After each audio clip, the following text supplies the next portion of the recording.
최저임금위원회가 진통 끝에 내년도 최저임금을 8,590원으로 결정내렸습니다. 지난 2년간 가파르게 오른 최저임금 상승에 대해 속도를 조절했다는 의미에서 의미도 크지만 여전히 남은 숙제도 많습니다. 임기 3년 내 만원 공약을 이행하지 않은 데 대한 노동계의 거센 반발은 물론이고요.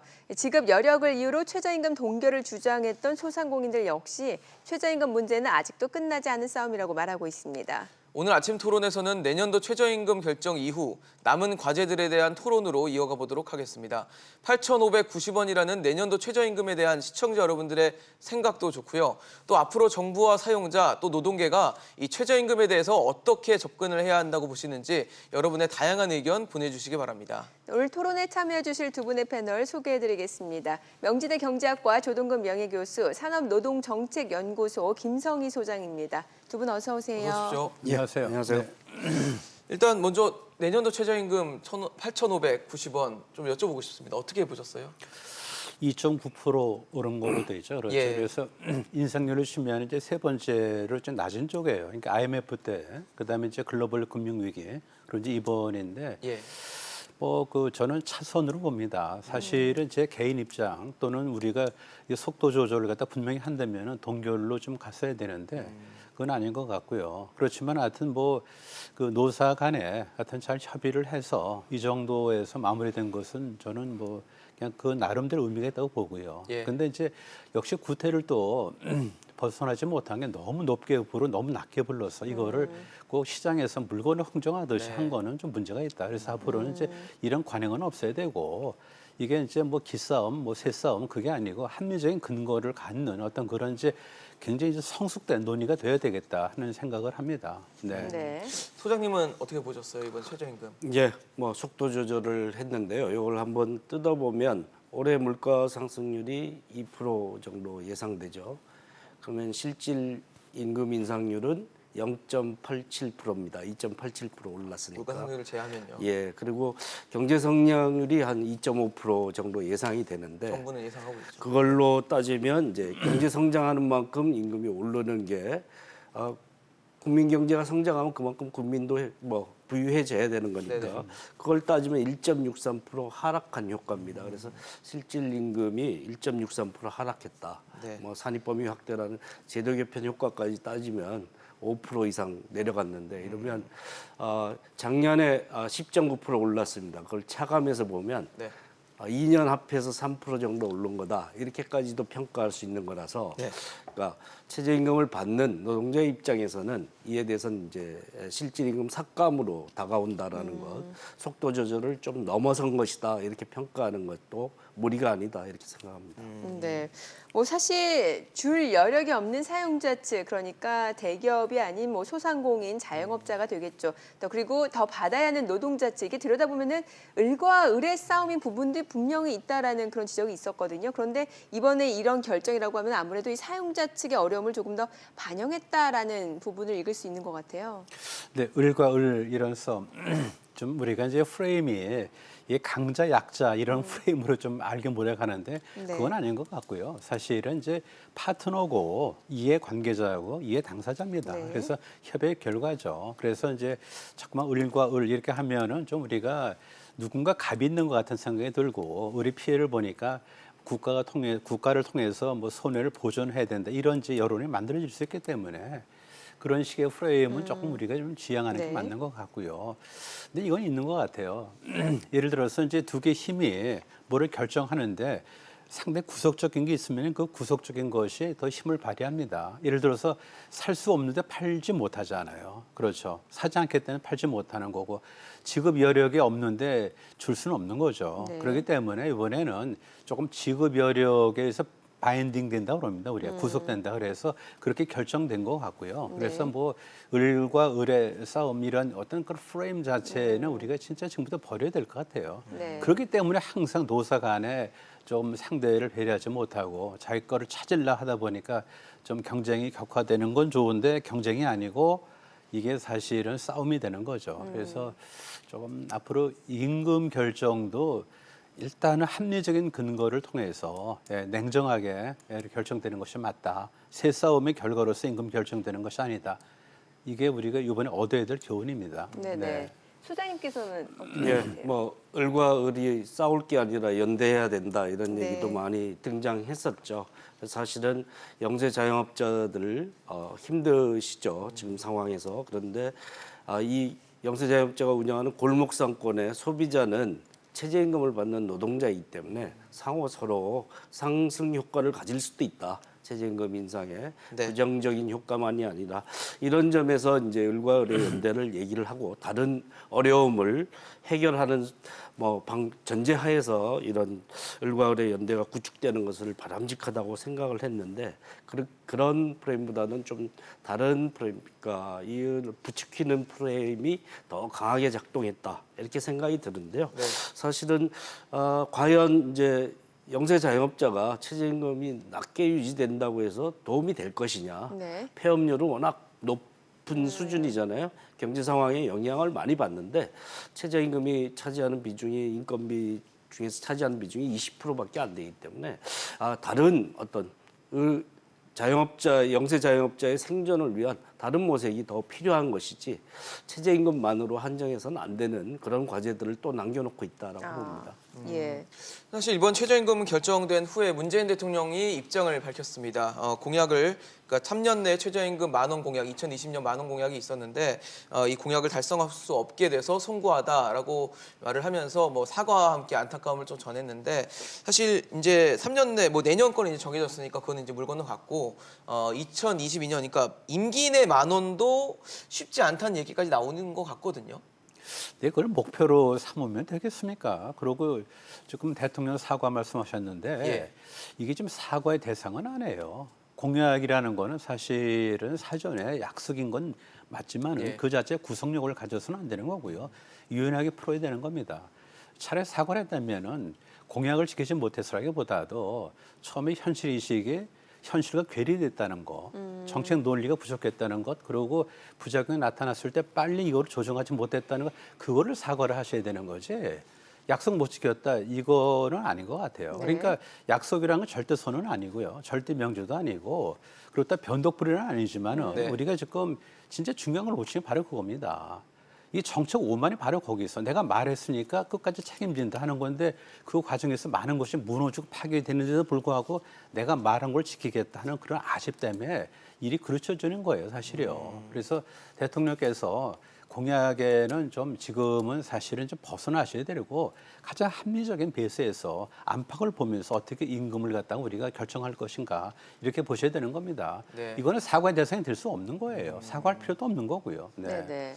소장님은 어떻게 보셨어요? 이게 대통령 뭐 공약이라는 것은 뭐 어떤 메시지이기도 하고 정치적 뭐 주요한 선전물이기도 하지만 사회적 공감대 속에서 형성이 되는 것이겠죠. 예, 지난 대선 때 유력 후보 모두가 어쨌든 임기 내에는 10,000원을 하겠다. 달성하겠다라는 건데 그것을 못했던 것에 대해서 그러니까 시대의 화두였던 거죠. 저임금 문제, 저임금에 늪에 갇힌 사람들을 방치해서는 안 된다. 더 이상 양극화 추세를 뭐 임금 문제 때문에 생기는 것을 방치하지 말아야 된다라는 이런 공감대가 있었던 거고 그 저임금 문제를 해결하는데 전향적인 노력을 하는데 실패를 했다. 여러 가지 상황적인 요인이 있지만 하는 데 대해서는 명백하게 정치인으로서 사과해야 되는 문제라고 생각을 합니다.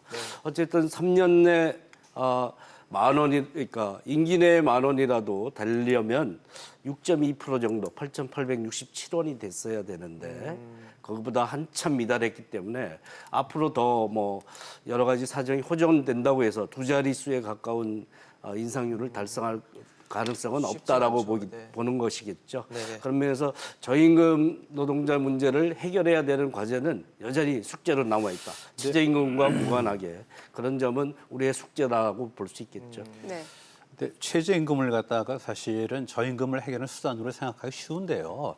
그게 또 현실적으로 실현 가능하지 않습니다. 어떻게 보면은 최저임금을 좀 법으로 정하지 않아요, 위원회에서. 그렇죠. 네. 그렇게 해서 정해서 만약에 현실이 따라온다면 얼마나 좋겠어요. 하지만은 실제 최저임금 올라가지고 저임금 근로자들의 취업 기회가 박탈됐고요. 소득이 더 나빠져서 양극화가 더 창출됐습니다. 그야말로 최저임금 말 예기치 않은 그런 결과 많이 나왔기 때문에 지금이라도 유연하게 생각해야 되죠. 어떻게 정책 변수인 그런 그 임금을 갖다가 이거를 언제까지 이렇게 끌고 가겠다.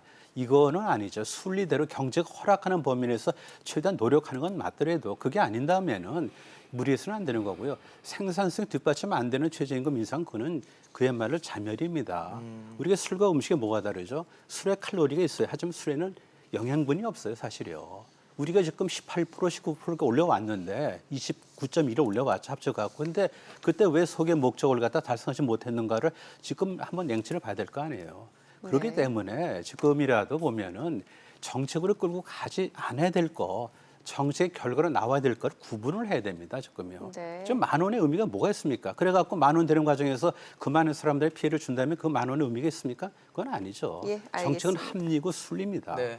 네. 자, 우리 시청자분들도 이에 대한 다양한 의견 보내주고 계십니다. 네. 어떤 의견인지 좀 보도록 할게요. 끝자리 8277님은 최저임금의 급속한 상승으로 더 이상 인건비를 감당하지 못해서 직원 한 명을 더 내보내려고 합니다라고 또 어려움을 호소해 주셨습니다. 네, 9817님은 최저시급이 오르는 만큼 세금도 높아져서 서민들 살기 더 힘들어집니다라고 문자를 주셨습니다. 네. 자, 끝자리 6572님은 매년 사회적 대립을 없애기 위해서 물가 상승률 플러스 알파로 고정하기엔 뭔가 아쉽다라는 좀 표현을 해주신 것 같아요. 네, 또 8526님 최저임금이 동결돼야 하는데 첫 단추가 잘못 껴져서 영세 소상공인들의 폐업이 주원인으로 최저임금이 되고 있습니다라고 문자를 주셨습니다. 네, 계속해서 여러분들 다양한 의견 많이 보내주시면 되겠습니다. 네. 자, 지금 정부가 이제 분명히 한 게 최저임금 속도 조절이 소득주도 성장 정책의 폐기라든지 포기는 아니다 이렇게 못을 박았는데 여기에 대해서는 어떻게 보셨습니까? 예. 최저임금 정책이 효과에 대해서 논란이 여러 가지가 있지만 네. 고용 상황과 경제 상황이 나쁠 때 적용되다 보니까 효과에 대한 부정적인 여론도 많이 생겼습니다. 그런데 이제까지 최저임금 정책을 핀 나라들의 결과를 보거나 연구의 결과를 종합하면 무조건 부정적이라고 얘기하기보다 소득 개선에 있어서는 분명한 효과가 있다. 고용에 대해서는 일시적으로 아르바이트생이나 일용직이나 이런 쪽에 영향은 있지만 그것은 좀 지나면 회복된다. 이런 게 일반적인 평가인데요.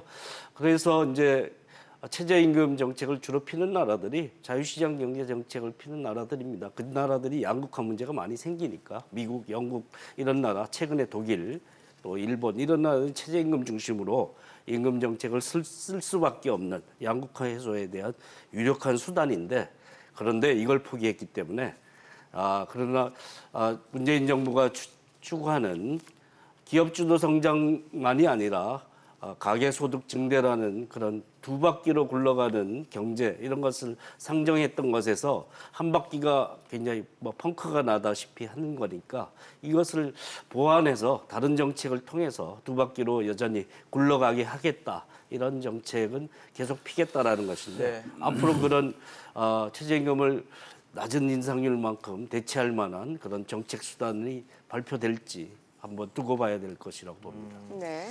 사실 교수님은 아까 또 최저임금 말씀하실 때 공약에 대해서 사과할 게 아니라 정책의 어떤 그 부분에 대한 사과를 해야 된다 말씀하셨잖아요. 그렇죠. 그리고 이제 김상조 위원장 말씀하셨는데 포기나 무슨 폐기 아니다. 폐기 아니. 왜 이렇게 고집을 부리세요? 왜 고집을 부리냐고요, 사실이요. 우리가 지금 뭐라 야단쳤습니까, 사실이요. 그러니까 정책 사고 유연하지 못한 거 그 자체가 비극이라는 거죠. 포기해라 왜곡하지, 그러니까 포기해라 뭐라 그랬죠, 또 아까? 포기나 정책의 폐기는 폐기나 아니다. 포기는 아니다. 근데 그거는 아닌 것 같아요. 그러면은 정책 오만이죠, 한마디로. 그런 말을 할 거라면은. 그래서 차라리 지금 우리가 이렇게 선의를 갖고 시행을 했는데 원하는 결과가 안 나오고 뜻밖의 결과가 났기 때문에 우리가 좀 진중하고 좀 사려 깊게 하겠다라는 정도의 메시지하고 포기 안 한다. 이거하고는 좀 다르잖아요. 그러니까 뭔가 시장과 싸우고 정책과 싸우는 게 관료는 아닙니다. 보면 그러니까 유연하지 못한 것 자체가 굉장히 문제예요. 네. 강한다고 그것이 대단합니까? 강한 것만큼은 사실 죄송하지만 유치한 게 없어요, 사실요. 왜 정책 사고가 이렇게 유연하지 못하냐 그런 얘기예요. 정책 오만 그 자체가 자기를 허물고 나라를 허무는 걸 수 있어요. 유연한 게 얼마나 좋습니까? 힘 있고 지혜가 있어야 유연한 거죠, 사실요. 네. 그러면 정부가 최저임금 속도 조절 말고도 또 지금 당장 시급한 부분, 해결해야 될 부분 뭐라고 보시는 글쎄, 거예요? 제가 볼 때는 이제 우리가 다 동의하는 건데요. 일자리는 일감에서 일거리에서 나오잖아요. 네. 따라서 일감과 일거리가 만들어질 수 있도록 좀 규제 완화를 많이 해야 될 것 같아요, 사실요. 그리고 한쪽으로 기울어진 운동자 이것도 좀 바로 잡아야 되고 좀 미안하지만은 생산성 향상을 위해서 노력을 해야 되겠죠. 그러면은 저절로 사실은 최저임금 올리지 않아도 네. 최저임금을 안 올리면 그 인구의 사람 못 구해요, 지금요. 그렇기 때문에 진짜 관건은 경제 효율, 그 결과 나타나는 생산성 향상이다.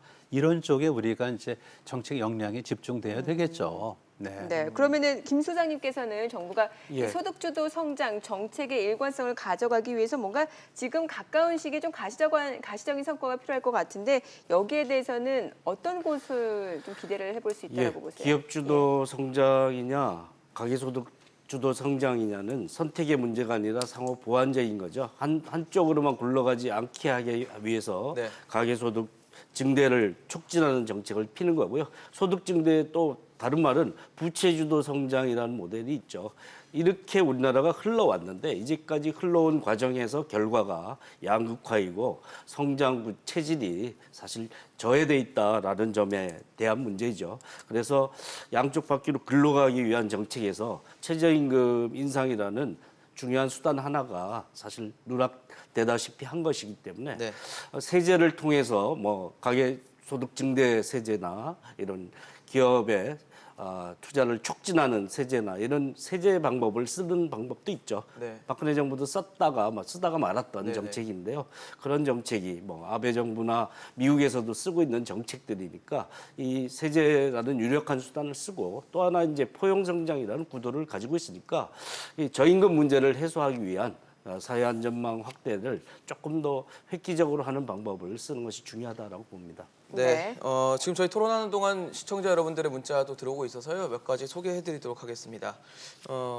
1231님, 최저임금 10,000원도 중요하지만 근로자의 자질이 10,000원이 되는지도 좀 봐야 된다라고 문자를 주셨고요. 네, 끝자리 2389님은 정치인들이 최저임금을 공약하는 건 아닌데 경제 성장률에 따라 최저임금을 조절해야 한다라고 하셨습니다. 네, 4267님, 시급이 오르면 알바할 곳이 더 없습니다라고 일자리가 없어짐에 대한 호소를 또 해주셨고요. 네. 자, 그리고 0133님은 서민들은 최저임금 10,000원은 되어야 인간답게 삽니다. 고용주들이 나눠야 합니다라고 또 의견을 올려주셨습니다. 네, 9810님, 자영업자가 힘든 이유는 높은 임대료 때문이지 최저임금 때문이 아닙니다. 비정상적으로 높은 임대료부터 해결해야 합니다라고 문자를 끝자리 주셨습니다. 0425님은 최저임금 인상만이 답은 아닌 듯 사업주는 사업주대로 인건비 때문에 고충이고 근로자는 잘릴까 봐 불안해하는 모습을 보게 되네요. 네, 뭐 시청 여러분들 중에서도 뭐 소상공인분들도 계실 거고 또 근로자, 노동자분들 계시다 보니까 여러 가지 의견들이 많이 들어오고 있는데요. 앞으로 문자 계속 주시면 토론에 반영하도록 하겠습니다. 네. 저희 지금 최저임금 이제 내년에 8,590원 결정됐습니다. 이제 뭐 행정적인 부분하고 이제 고용노동 장관의 고시만 남아 있긴 한데 그래도 이제 결정이 됐기 때문에 노동계는 굉장히 반발하고 있는 상황이거든요. 그래서 아무래도 노동계가 원하는 방향보다는 좀 멀리 됐기 때문에 반발하는 건데 이런 반발을 좀 잠재울 수 있는 어떤 카드도 좀 필요할 것 같아요. 그 카드가 뭐가 있겠어요? 사실은 일단 좀 노 쪽에서 이제 수용하는 쪽으로 가셔야 될 거예요. 우리가 이제 들리는 대로 하면은 뭐 파업 같은 것도 얘기가 나오는 예. 것 같던데 그거는 그야말로 자충수입니다. 민노총이 그다음 뭐에 기여했죠? 최저임금이 급격히 오르는데 사실은 나쁜 의미 기여한 거예요. 그런데 불구하고 다시 파업으로 이걸 갖다 문제를 갖다가 자기한테 유리하게 끌고 오겠다? 이렇다면은 국민들이 아마 굉장히 화를 내시고 민노총이 싸늘한 시선에 아마 굉장히 뭐 노출될 겁니다. 이거는 악수죠. 그러니까 뭐 자영업자도 마찬가지예요. 그래서 일단 결정된 거니까 지금 순응하는 쪽으로 가는 게 맞습니다. 이걸 어떻게 뒤집으려고 그렇게 하세요, 보면요. 네. 이의 제기를 하지 않을까요? 그러니까 이의 제기는 좋지만은 예. 그 행동으로 가면 안 되고요. 이의 제기도 논리적인 어떤 이의 제기니까 그거 자체가 누가 뭐라고 그러겠습니까? 예, 예. 하지만 뭐 물리적으로 무슨 파업을 한다, 뭐 한다 이거는 진짜 그렇게 하면 안 되는 거죠. 네, 뭐 사실 이런 후폭풍이 노동계만 있는 게 아닙니다. 이 최저임금 차등 지급을 요구했던 이제 소상공인들도 투쟁을 이어가겠다라는 입장인데 이 소상공인들의 입장에 대해서는 어떤 의견이십니까? 예, 소상공인들의 이제 구조를 보면 예. 고용원이 있는 자영업자 수가 한 140만 명 정도죠. 고용원이 없는 자영업자가 560만이고 네. 그래서 고용원이 있는 자영업자 160만 정도가 영향권에 있는 분들인데 네. 영세 자영업의 문제가 왜 어려운지에 대한 구조 분석이 좀 잘 돼야 되겠다. 이게 힘들다, 영향을 받는다 하는 얘기만 가지고 네. 2천만 명이 영향을 받는 최저임금 문제와 이제 160만 명이 영향을 받는 그런 자영업의 문제를 어떻게 다룰 것이냐에 네. 대한 우리가 새로운 인식이 필요하다라는 점 있을 것 같고요. 네. 제도 개편을 얘기를 하시는데 이제 필요성에 대해서는 공감할 수 있는 측면도 있습니다. 그런데 정말 객관적으로 어느 업종을 어떻게 나눠야 되는지에 대한 타당한 기준을 제시할 수가 전혀 없기 때문에 그건 사실 굉장히 현실적으로 난항이다라고 할 수 있습니다. 네. 네, 저희 끝으로 시청자 여러분들의 문자 내용 좀 살펴보면서 마무리 짓도록 하겠습니다. 네. 끝자리 0055님이 최저임금 오르면 자영업자도 근로자도 모두 힘듭니다라고 올려주셨네요. 네, 8759님 시급이 오르면 국내 소비가 늘어납니다라고 문자 주셨고요. 네, 끝자리 1257님 시급 인상이 문제가 아니라 브랜드 로열티, 임대료 등이 문제예요라고 올려주셨습니다. 네, 9094님은 최저임금은 경제 상황이 좋을 때 올려야 일자리에 영향을 주지 않습니다라고 문자 주셨습니다. 네. 자, 그리고 끝자리 8030님은 파산 위기인 자영업자입니다. 최저임금이 문제가 아닌 임대료 감당이 더욱 힘듭니다라고 또 올려주셨습니다. 네, 뭐 최저임금 문제 사실 매년 반복되는 문제인데 올해는 이제 마무리가 돼가는 국면입니다. 또 어떤 뭐 파장과 또 영향이 있을지 앞으로도 좀 지켜보도록 하겠습니다. 지금까지 김성희 소장, 조동근 명예교수였습니다. 고맙습니다. 잘 들었습니다. 네.